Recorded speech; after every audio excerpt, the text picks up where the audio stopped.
It's 12 o'clock and I've got my candle lit and we're going with Plan B.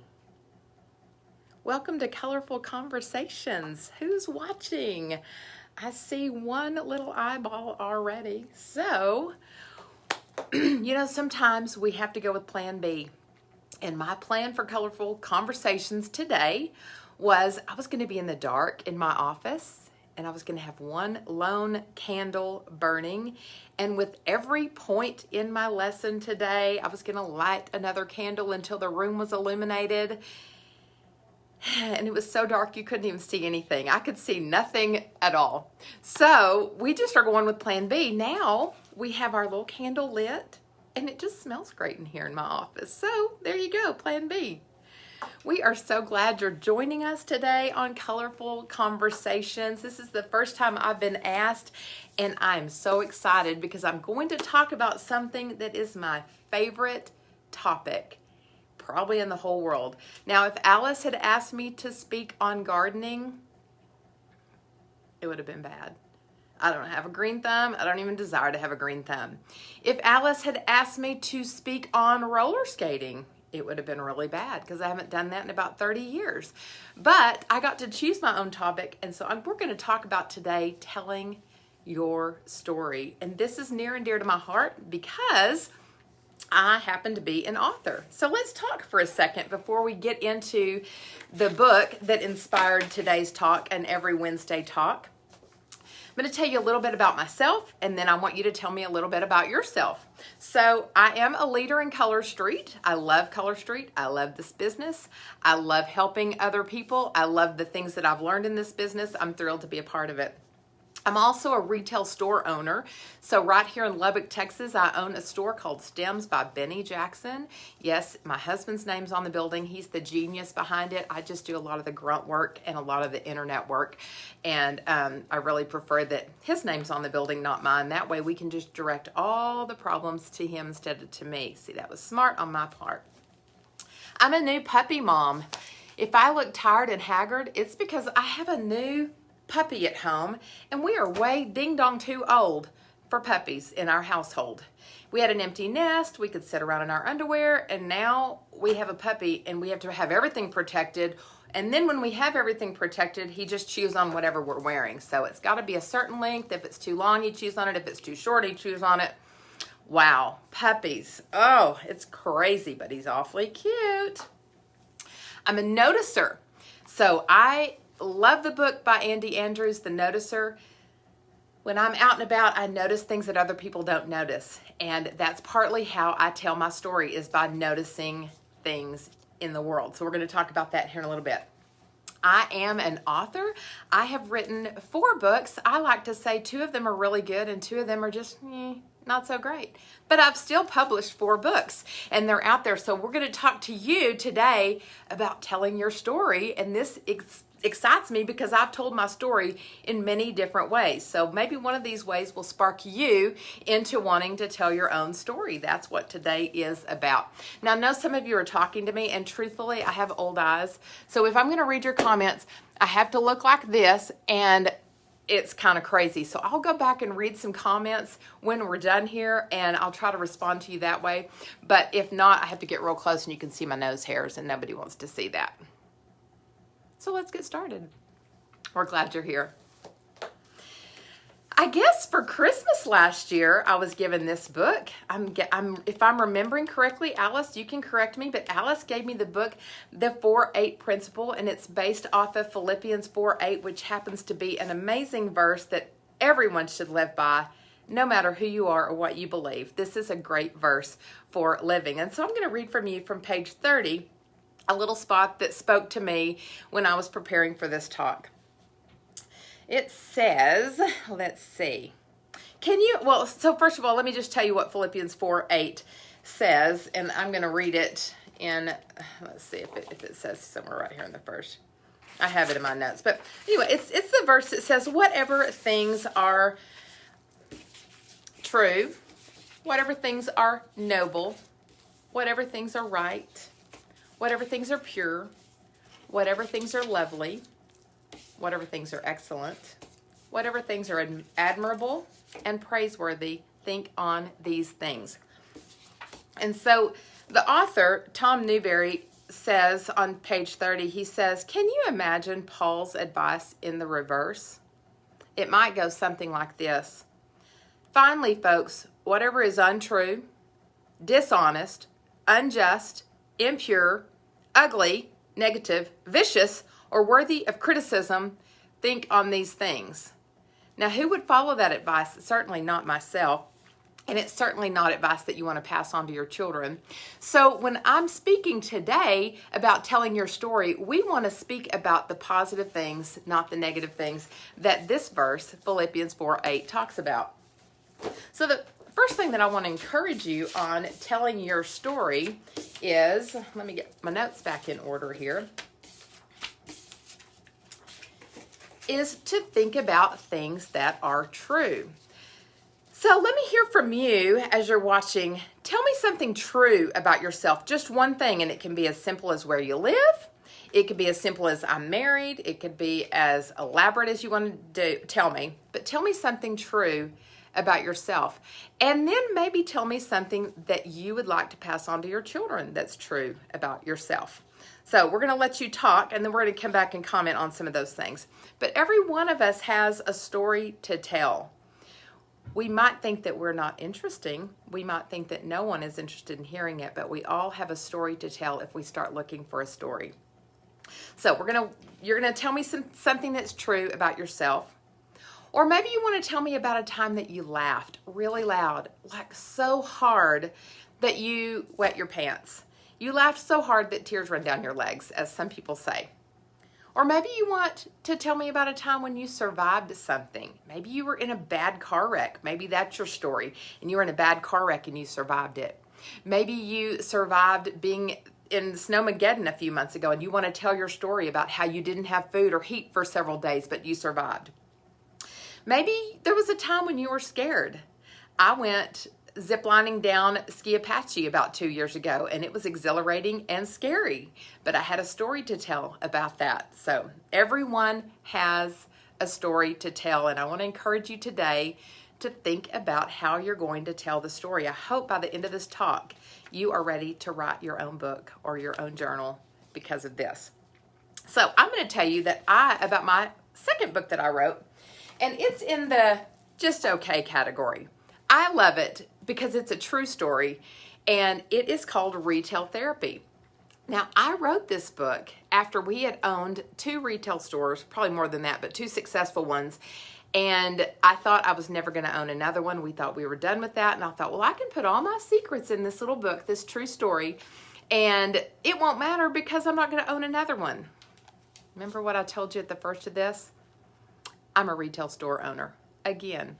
But all the things in this book are true. So if we look back at Philippians 4:8, whatever things are true, I have written a true account of owning a retail store. And it's a personal account. And it's a funny account. There are things in here like when we had a store in St. Augustine, Florida, the lady that lived above our store that had nothing to do with our store, but she rented out the top floor, she smoked pot all day, every day. And so people would come into our little retail store where we had wonderful smelling good candles, and they would ask us if they could buy pot. We were like, no, but we have candles.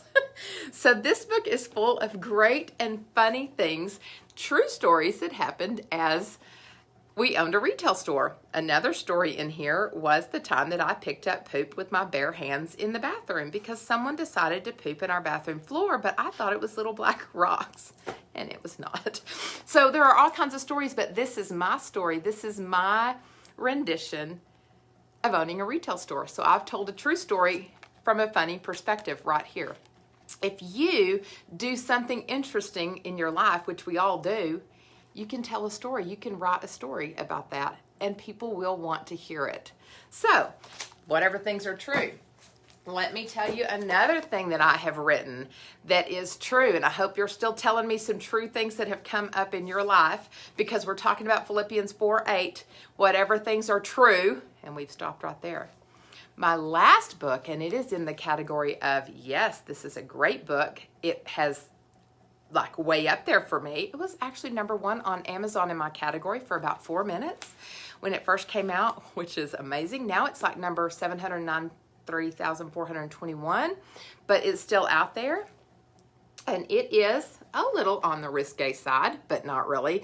It's called Butt Cracks and Ball Sacks, and this is a true tale about me losing 100 pounds. And it's not telling you how to lose weight. It's telling you funny things that happen. It's telling you my personal story of losing 100 pounds. And it's also inspiring to people because it encourages you to love yourself at any size. So I had flaws in my body when I was 100 pounds heavier. And ladies and gentlemen, I had different ones when I was 100 pounds lighter. That's what this book's about. This book is telling that, you know, for 30 years, I took the sloppy leftovers in my family. Whatever everybody wanted to eat, whatever they wanted to do, wherever they wanted to go, I said, yes, let's do it. And I always took the sloppy leftovers. So it encourages people not to take the sloppy leftovers. This book is a funny account of, of noticing people on airplanes and noticing what happens when I had my first thigh gap. But again, it's just a funny, true story account. And I'm encouraging you to write your story. Maybe you've lost 100 pounds. Maybe you've gained 100 pounds. Hello, COVID and other things. I'm going back up a little bit. But we want to hear your story, whatever that is. So maybe you're thinking along those lines of what you could write about. So we're going to move on. Whatever things are pure, whatever things are noble. That's the second part of the verse. Now I had to look up the word noble. It's not a word that we use very often. Whatever things are noble. That means high in moral principles. So maybe you want to tell your story from the slant of being noble, of having high moral principles. So your story does not have to be perfect, but that would be something that you could pass on to your children and your grandchildren of high moral principles. And you could put that in book form. You could self-publish it. You could send it off to publishers. You could journal about it and just leave it for your children. But I would love for you to be inspired to tell your own story from the slant of being noble and having high moral principles. Another book that I've written, this was my very first book, and it is on the just so-so. It definitely needs to be reworked. It needs to be edited. It needs to be formatted differently. And believe me, there are people that love to go on Amazon and give you reviews that say how terribly formatted it is, and they're out there. But this is my book. This is my story, and this falls in the category of being noble, because this is a book about ways to be. It says be. That's the name of the book, be. Go ahead and add a little color to your world. So I wrote this book. It's true things from my life about being excellent, about being positive, about being trustworthy, kind, generous, expecting, and they're all in this book. So maybe you want to write a book about yourself and things that you've noticed, things that you've seen, things that you want to pass on to your family members about being of noble character. But remember, your story does not have to be perfect. We just want to hear from you, your friends, your family, your team, your coworkers want to hear from you. Okay, we're going to move on. Whatever things are pure, is that the word? True. Whatever things are noble, whatever things are right. Now, this one speaks heavily to me. Last weekend, my husband and I went to Fredericksburg on just a relaxing, we needed just a getaway. We needed to get away from some stress. We needed to go on a little buying trip. We have some new exciting products coming to our store and we needed a case to put them in. So we went on a little antique buying trip. And while we were on this trip, I told a story. I told a lot of stories, good, true stories, but nevertheless, I told stories because I was telling my story. But this weekend, I told our story through the eyes of Gnomeboy. I don't know if anybody is friends with me on Facebook or if you follow our store, which is called Stems by Benny Jackson. But if you follow our store, you saw his adventures all weekend. Now, truth be told, I was telling my story. I was telling Benny's story, but it was all through the eyes of this little gnome. And he had great, great adventures. So maybe you want to tell your story through the eyes of something else. This little gnome came with us on our trip. He has a little journal. It's called the Gnome on the Roam. We sell these in our store. So I'm going to go back and put all the pictures that I took of our gnome and journal here. I've got the notes journaled. I just haven't put it in the book. But he's going to tell our story of our weekend in this journal. So this was a lot of fun for me. If you are interested in seeing those pictures, I'll put the link up after this. But you can do this with anything. Gnomeboy was just a lot of fun. He found himself in some predicaments. Number one, he drank too many martinis the first night and he was upside down in a glass.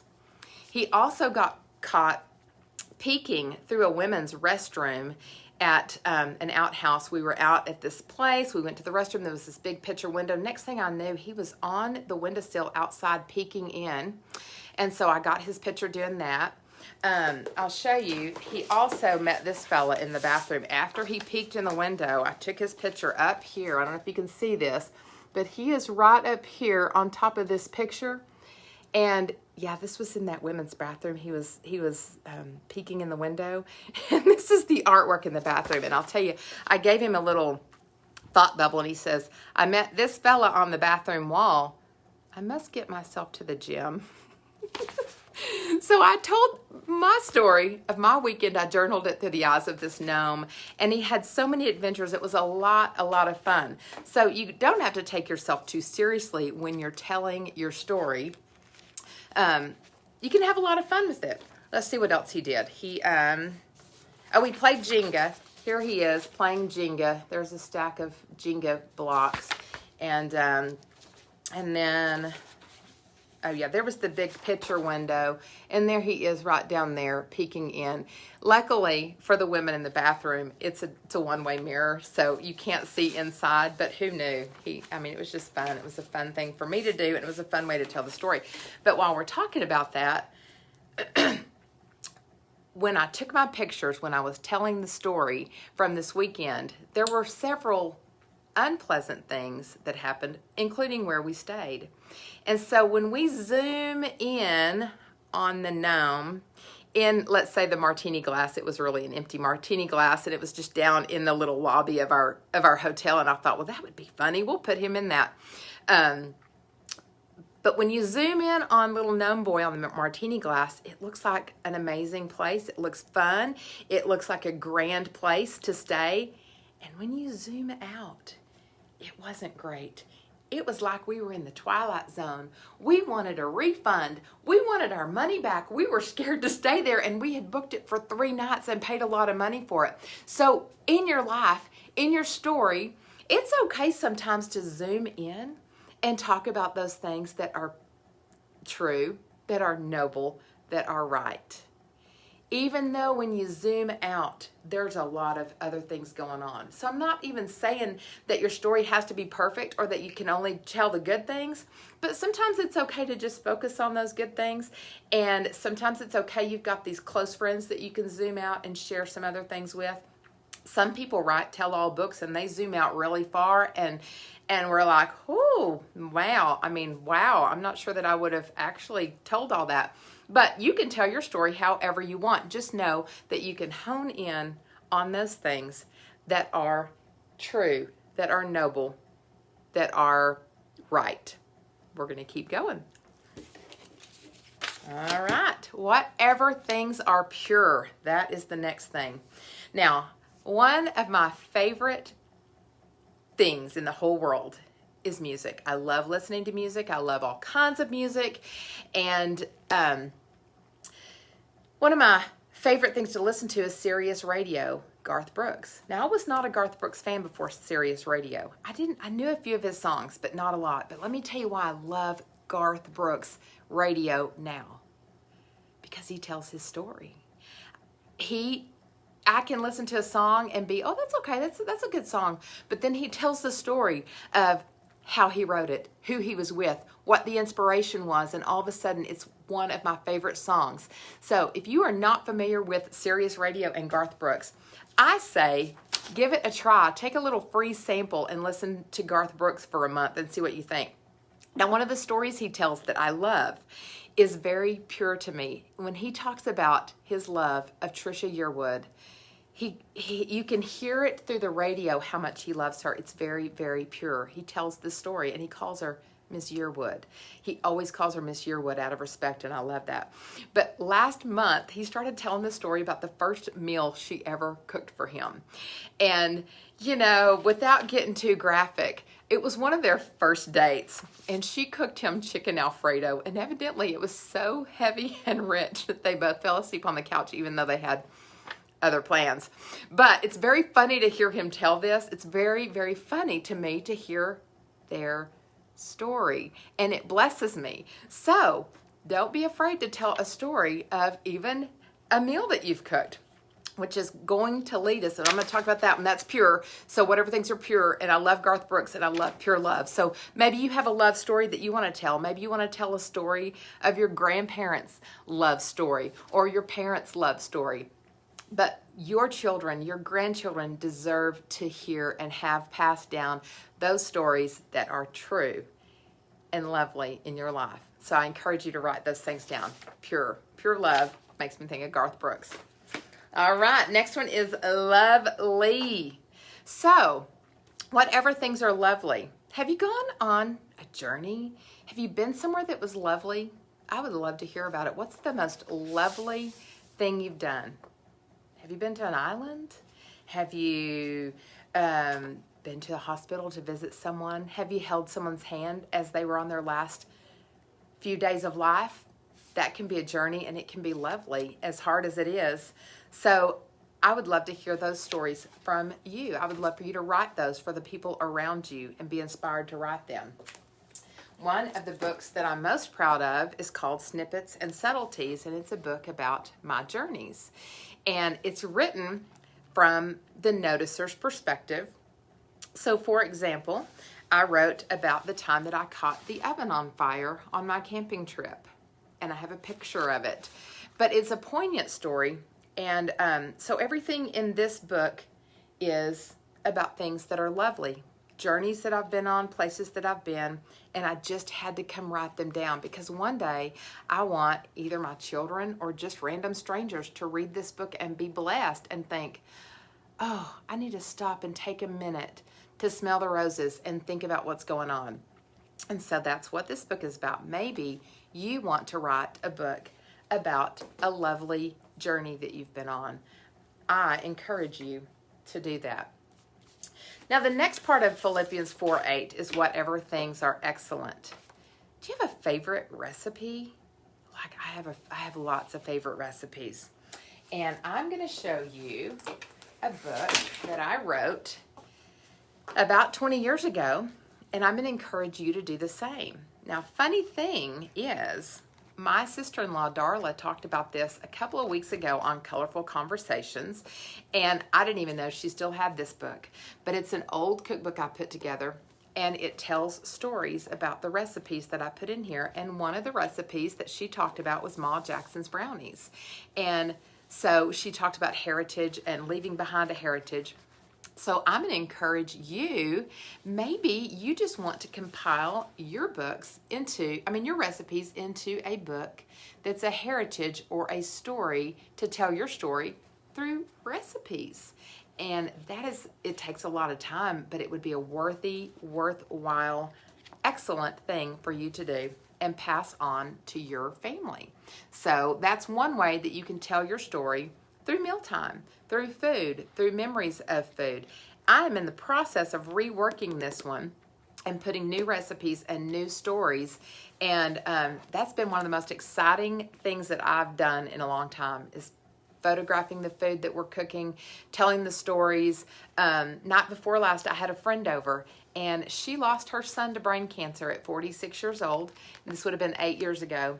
And we celebrated his birthday night before last, and I made a cake. The cake's going to be in here. The story of Rodney's going to be in my new book, but it's also going to be just a tale of living and taking every moment, not taking it for granted, because no one should ever lose a child. So we're going to write about that from a positive perspective in that new book. So maybe that's a way that you want to tell your story and have it last for people for years to come, even after you are long, long gone. Now I want to read something. One of my favorite authors here is Lamott. And she says, talking about excellence, she says, what if you wake up someday and you're 65 or 75 and you never wrote that memoir or novel? You didn't go swimming in warm pools and oceans in all those years because your thighs were jiggly and you had a big, nice, comfortable tummy. Or you were so strung out on perfectionism and people-pleasing that you forgot to have a big, juicy, creative life of imagination, radical silliness, and staring off to space like when you were a kid. It's going to break your heart. Don't do it. So I'm encouraging you to tell your story no matter what. Let's get some things written down in a form of being excellent, just like Philippians 4:8 encourages. Now, I know I'm running out of time, but I got 2 more points. So whatever things are admirable, let me tell you, I have a little diary entry here. I'm going to encourage everyone to grab a diary, grab a journal, grab some kind of pen and paper and start writing down your day. Start writing down things that you want people to remember about you, and let's compile it into some sort of book. I can even help you. Self-publishing is easy. You can shoot me a message and I can help you do that. But one of the most famous diaries, I hope everyone has read it, is the Diary of Anne Frank. Can you imagine what our lives would be like if we did not have the story in high school and junior high of the Diary of Anne Frank? I'm going to read you a little bit of section from this. This was August 1944. No one knows Anne's better side, and that's why most people can't stand me. Oh, I can be an amusing clown for an afternoon, but after that, everyone's had enough of me to last a month.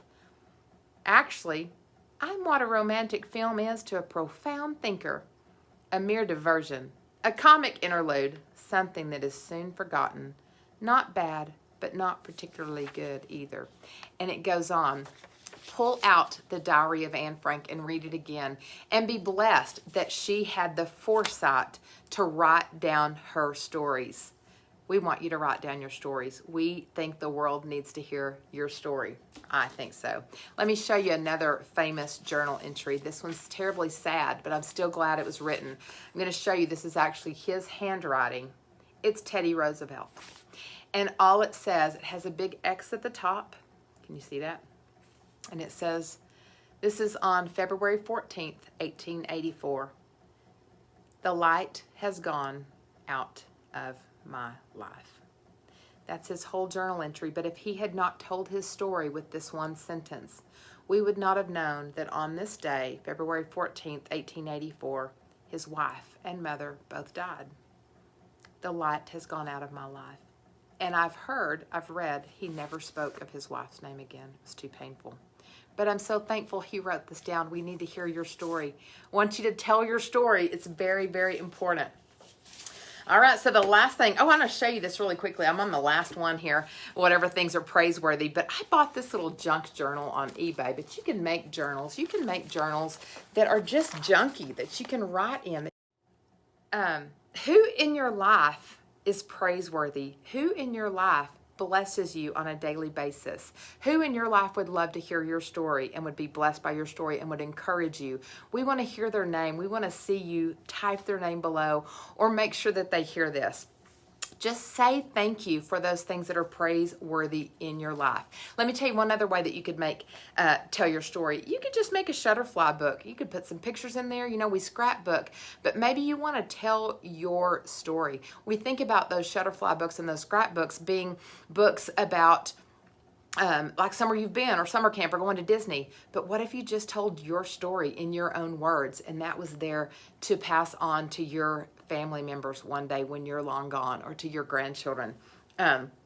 Let's see. Let me tell you one more thing. If you decide to tell your story in a way like I did, like with books that are published, be prepared, because you will get bad reviews. You will have people that will hurt your feelings if you don't have a support system around you and that you don't know your truth and your worth. It just happens. So you want to surround yourself with praiseworthy people who lift you up and people that you can lift up in return. I'm going to leave you with one thing. I want you to tell your story, and I hope this one little paragraph blesses you and encourages you to do that. I want one of those summers that all the great artists write about in their lyrics. One that has a summer romance and friendships that you'll never forget. Filled with memories that warm your heart just thinking about them. With days that you truly believe you'll be young forever. It will come with its unforgettable moments and mistakes that we'll never learn from. Think of all those music festivals, the road trips, midnight kisses, skinny dipping, bonfires, the laughter, rope swings, smiles, the love. Doesn't it sound perfect? Can you hear the music playing? Go tell your story.